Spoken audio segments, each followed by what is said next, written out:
Hi, ladies. Oh my gosh, I'm so sorry. I'm late. I know I'm 18 minutes late. I'm 18 minutes late. I'm so sorry. I was just doing the Soul Business Accelerator group Q&A call, and we had some really incredible women. We went for almost 2.5 hours.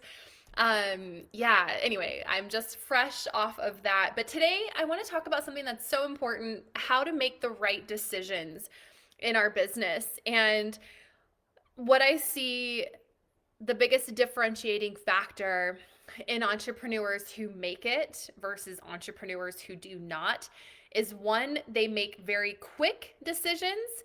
And then two, they do everything in their power to make that decision right. They don't waffle, they don't second guess, they don't self doubt. They make a powerful decision and they stick to that decision and they do everything they can to back that decision to make that decision right. So, for those of you who are like me, where you tend to stew and stew and stew and stew and stew, sometimes I used to take months to make a big decision, and that is absolutely not okay.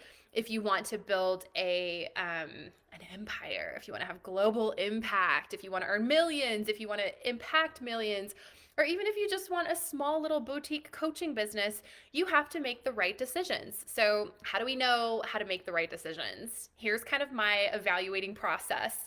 Um, I have it written out in my little tablet here because I go back to this all the time because as the CEO of a seven-figure company, I am making decisions every single day for my team, with my team, for my clients, with my clients, and I always base it off of these few things. So, one, a decision, when you're making a decision, it has the thing that you're trying to decide upon has to be in alignment. So, one, alignment is always necessary.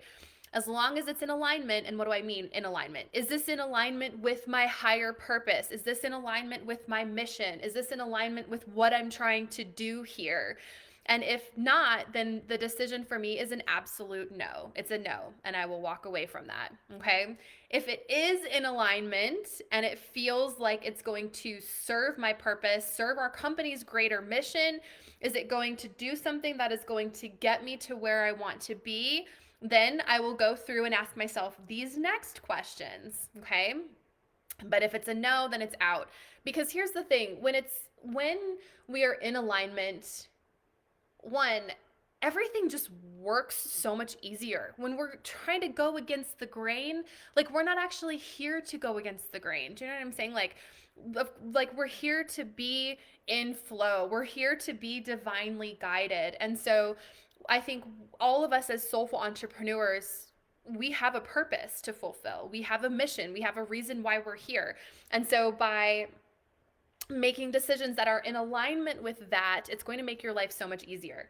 Uh, and it also allows you to take inspired action. Okay. There's a difference between inspired action, which means we're really excited to take the action, and an action that is just like, because I feel I should be doing this. That's going to carry a dead weight. It's going to be a lot harder for you to do that. That is when burnout happens. So if our answer to our decision is in alignment, it's going to make taking inspired action that much easier. Okay. Number two, you are going to feel some resistance. And it's really important to determine, is this my intuition telling me that this is not right for me? Or is it just fear? Okay. We have to learn to differentiate when our intuition is telling us no versus when we're just afraid because we're doing something we've never done before, or because we're stepping out of our comfort zone, or because we're doing something that challenges us.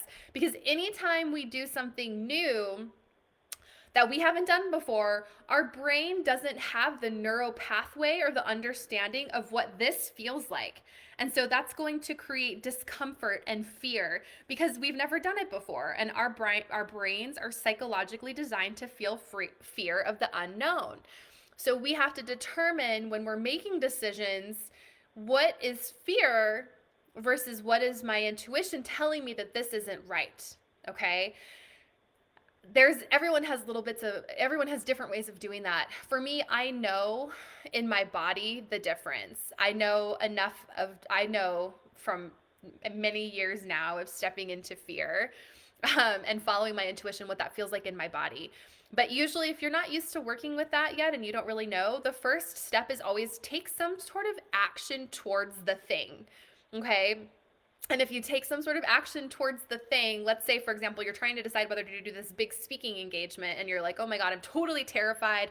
Or is that my intuition telling me that it's not right?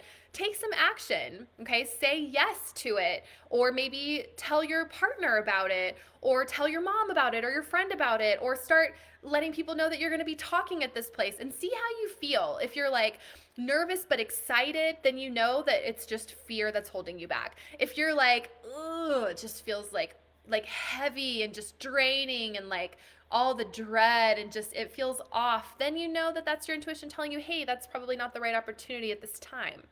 Okay, so you have to one learn which is fear versus which is your intuition telling you that this is not right. Okay. Number three, is this going to make my life easier in the long run? Now, not necessarily right now, but is this going to make my life easier in the long run? Is it going to be expansive for me? Is it going to get me towards my greater goal, be it in business, life, as a parent, as a mom, inside of my relationships, for my health? Or is it going to cause more stress? Is it going to suck up more of my time?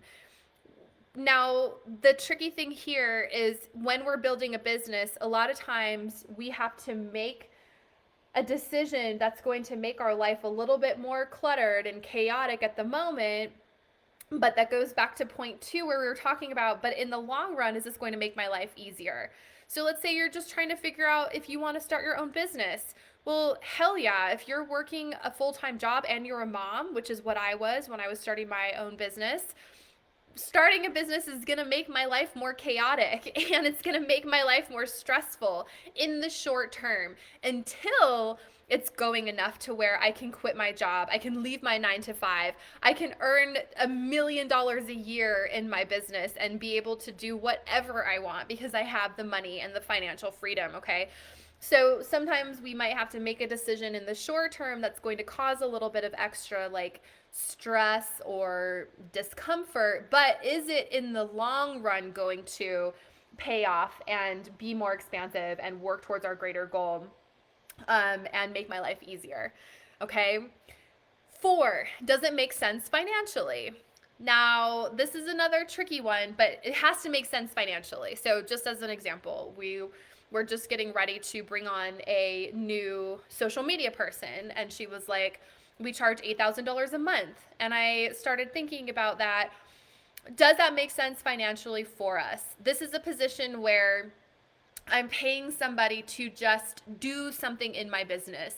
It's not necessarily going to take my business to the next level. Okay, so for me at this point in time, if I'm going to pay someone $100,000 a year in my business, they're going to need to be in a position where they're going to increase the revenue coming in. They're going to be taking my business to the next level. I'm not just going to pay another operator in my business a 6-figure salary. Okay, so does it make sense financially? Let's say, for example, a marketing person comes on and she's like, I want you to pay me $8,000 a month. Okay, great. What is the ROI I'm going to receive by working with you? Well, I'm going to help you build your business to $3 million a year from $2.5 million a year. Okay, that might make more sense to me, right? So does it make sense financially? And then here's a big one. This is a really big one for me. If I say, this is sort of the last factor that I use whenever I'm making decisions. If I say yes to this, what do I have to say no to? Okay. And is it worth it? If I say yes to this, what do I have to say no to? And is it worth it? So let me just share, for example, let's say because I was making a decision, I knew I was going to make a six-figure investment in my business. By me making a 6-figure investment in a social media person, I was going to have to say no to making a 6-figure investment in writing and publishing my book. And to me, that was not worth it. So the decision for me was a no. So by saying yes to this, what are you going to have to say no to, at least right now? And is it worth it? So that's how you can just help yourself to know and trust the decisions that you're making. if you want to put some guidelines in place so that you can make decisions quick, powerfully, and then do everything in your power to make that decision right. So you're not second guessing yourself. I never look backwards and think, oh God, shouldn't have done that, or I made the decision, whether it was the right decision or the wrong decision. It doesn't matter at this point. The decision was made. Now, what do we need to do to make that decision right? Or if it was a totally messed up decision, what do we need to do to carry on and rectify it as quickly as possible? Okay. I hope this was helpful. Go make your $1,000,000 decisions. Stop making your broke ass decisions. And yeah, have a really beautiful day.